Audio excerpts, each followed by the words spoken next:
रात्र 18वी. अळणी भाजी. राजा व राम नदीवर गेले होते. एका शिलखंडावर दोघे बसले होते. राजा म्हणाला, राम, मला येथून जावेसेच वाटत नाही.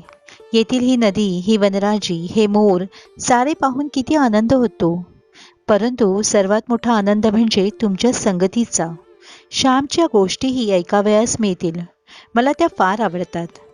राम म्हणाला, त्यांना गोष्टी म्हणावे का प्रवचने म्हणावी, व्याख्याने म्हणावी का आठवणी म्हणाव्या, काही समजत नाही. ऐकताना आनंद होतो, स्फूर्ती येते.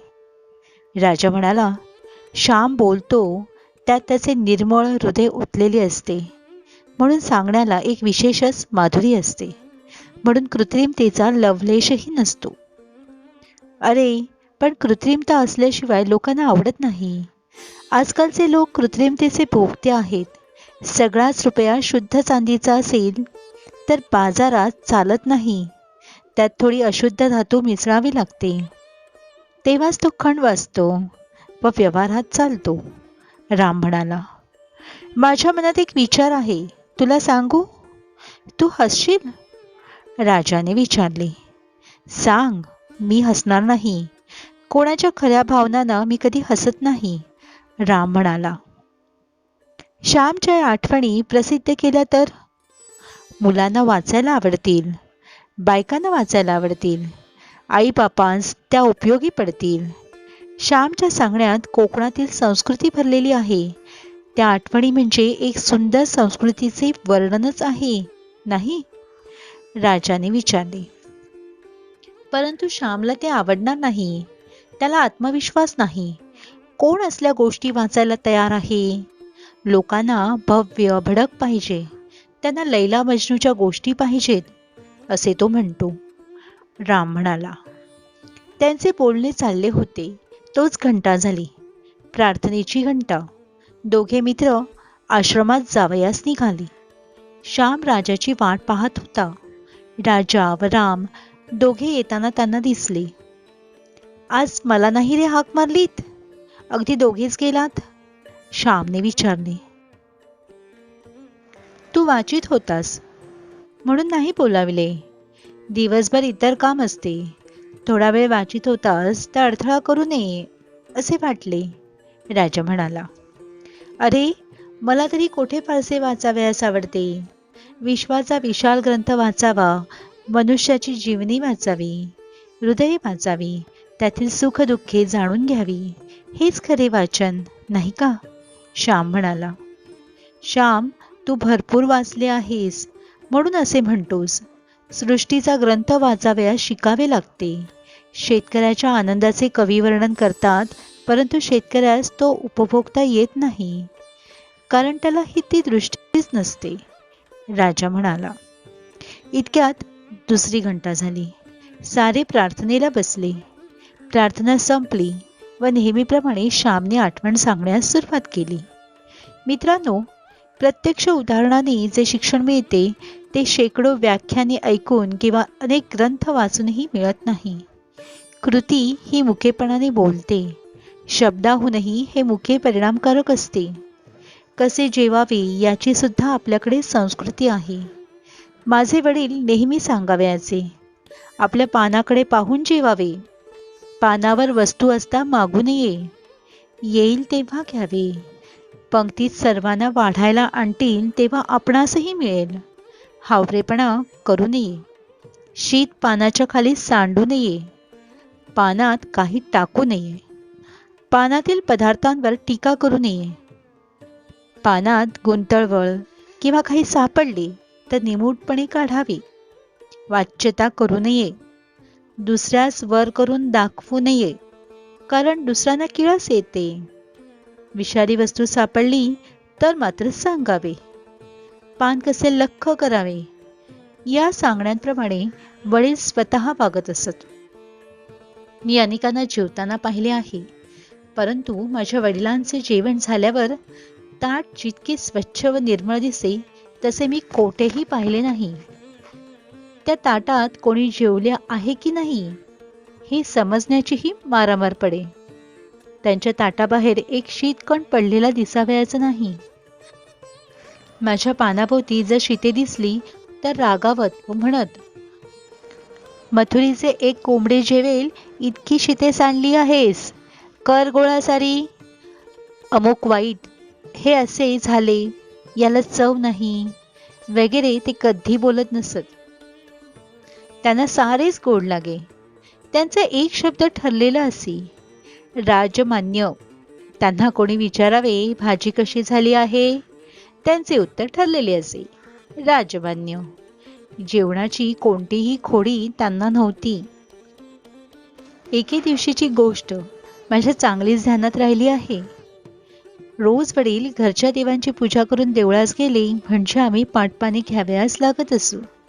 भाताशिवाय सर्व वाढून तयार ठेवीत असू. आई, भाऊ आले, भाऊ आले, भात उकर. वडील देवळातून येताना गणपतीचे तीर्थ आणीत. ते आम्ही घेतले म्हणजे जेवणे सुरू होत. त्या दिवशी आम्ही जेवावयास बसलो. आईने रताळीच्या पाल्याची भाजी केली होती. माझ्या आईला कसलीही भाजी करावयास येत असे. भोपळीचा पाला, भेंडीचा कोवळा कोवळा पाला, सर्वांची ती भाजी करी. ती म्हणावयाची, तिखट, मीठ व तेलाची फोडणी दिली की सारे गोड लागते. आणि खरेच गोड लागे. ती करी ते सारेच गोड लागे. जणू तिच्या हातात पाकदेवताच होती. केलेल्या पदार्थात हृदयातील सारी गोडी ओतून तो पदार्थ ती तयार करीत असे. माधुर्याचा सागर सर्वांच्या हृदयात ठेवलेलाच आहे. परंतु त्या दिवशी मजा आली. भाजी झाली होती मुळी अळणी. भाजीत मीठ घालावयाला आई विसरली होती. कामाच्या भरात राहून गेले घालावयाचे. परंतु वडील बोलत ना, म्हणून आम्हीही कोणी बोललो नाही. वडिलांचा संयम मात्र दांडगा. जणू आस्वाद व्रतच ते चालवित होते. आईने भाजी वाढावयास आणली म्हणजे म्हणावयाचे, काय फाकडं झाली आहे भाजी. पानातील मीठही त्यांनी भाजीला लावले नाहीत किंवा जास्त मागितले नाही, कारण आईला संशय आला असता. वडील भाजी खात होते म्हणून आम्हीही थोडी थोडी खात होतो. आम्हीही मीठ मागितलेले नाही. आई मला म्हणाली, तुला नाही का रे आवडली भाजी, खात नाहीस रोजच्या सारखी. मी उत्तर देण्याऐवजी वडील म्हणाले, तो आता इंग्रजी शिकायला लागला ना, त्याला या पालेभाज्या कशा आवडतील. मी म्हटले, असे नाही काही. इंग्रजी शिकून मी वाईट होणार असेन तर शिकवूच नका मला, कशाला शिकवता. वडील म्हणाले, अरे तुला राग यावा म्हणून म्हटले हो. तू जरा रागवलास म्हणजे बरे वाटते. याला फणसाची भाजी आवडते, होय ना ग. उद्या पाटीलवाडीहून आणीन हो. जून मिळाला तर उकड गरेज करा. आई म्हणाली, आणावा. पुष्कळ दिवसात फणसाची भाजी केली नाही. बोलणी अशी होत होत आमची जेवणे झाली. वडील ओटीवर गेले व विष्णू सहस्रनाम म्हणत शतपावली करू लागले. शतपावली झाल्यावर जानव्यासाठी चातीवर सूत कातीत बसले. खापराची चाती होती. प्रत्येकास सूत कातता आले पाहिजे असा दंडक होता. पसारा आटोपून आई जेवावयास बसली. ती घास घेते व भाजी खाऊन बघते तो भाजी अळणी.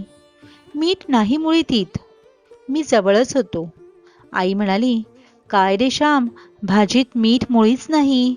तुम्ही कोणीही बोललेही नाहीत. श्याम सांगावे की नाही रे, अळणी कशी रे भाजी खाल्लीत. मी म्हटले, भाऊ बोलले नाहीत म्हणून आम्हीही बोललो नाही. आईला वाईट वाटले. मिठाशिवाय भाजी खाल्लीत रे साऱ्यांनी, ती म्हणाली. तिला रुखरुख लागली.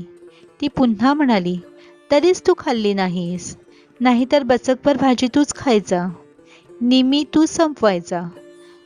तुला गुलामा भाजी हवी पुष्कळ माझ्या लक्षात तेव्हा आले पाहिजे होते, परंतु आता काय बोलून. आपली मोठी चूक झाली असे आईला वाटले. जी वस्तू दुसऱ्याला करून द्यावयाची ती चांगली करून द्यावी. जो पदार्थ करून द्यावयाचा तो चांगला करून द्यावा. मग भाजी असो की काही असो. आपण अळणी भाजी वाढली, हयगय केली, निष्काळजीपणा केला, कामात दक्षता ठेवली नाही, हे बरे झाले नाही असे आईला वाटले. तिला रुखरुख लागली. बरे, आईला वाईट वाटू नये म्हणून वडील बोलले नाहीत. इतक्या खटपटीने चुलीजवळ धुरात बसून स्वयंपाक केला. तो गोड करून खावा, त्यात दोष पाहू नये, स्वयंपाक करणाऱ्याचे मन दुखवू नये, ही वडिलांची दृष्टी. मित्रांनो, दुसऱ्याचे मन दुखवू नये म्हणून जिभेवर ताबा ठेवून अळणी भाजीही मिटक्या मारून खाणारे माझे वडील श्रेष्ठ का?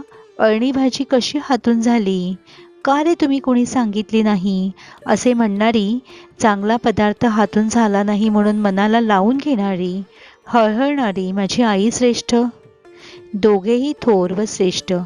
हिंदू संस्कृती संयम व समाधान यावर उभारलेली आहे, त्याचप्रमाणे कर्मकुशलतेवरही उभारलेली आहे. हे दोन्ही धडे माझे आईबाप मला देत होते.